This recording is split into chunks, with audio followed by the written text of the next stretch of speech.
અમદાવાદમાં હાર્દિક શર્માને ભાજપમાં પદ આપતા વિવાદ થયો છે। હાર્દિક શર્માને ભાજપ બક્ષીપંચ મોરચાના કોષાધ્યક્ષ તરીકે નિમાયા। હાર્દિક શર્માની પેપર લીક કૌભાંડ મામલે થઈ હતી ધરપકડ। ભાજપે હાર્દિક શર્માને પદ આપતા કોંગ્રેસે પ્રહાર કર્યા। કોંગ્રેસ પ્રવક્તા મનીષ દોશીએ આકરા પ્રહાર કર્યા છે।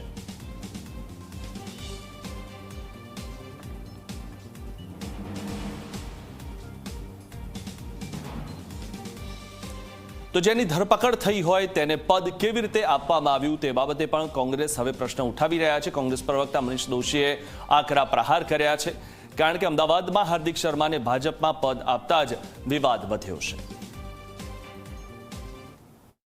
જુનિયર ક્લાર્કની પરીક્ષામાં 10 લાખ જેટલા યુવાનોના ભવિષ્ય સાથે રમત રમાડને કોના હિસાબે પદ આપવામાં આવ્યું અને કોના આધારે પદાધિકારી બનાવવાનું, અને આવા કેટલા પદાધિકારીઓ કૌભાંડ અને કાંડના કારણે એમને પ્રમોશન પણ મળ્યું છે અને પદ પણ મળ્યું છે।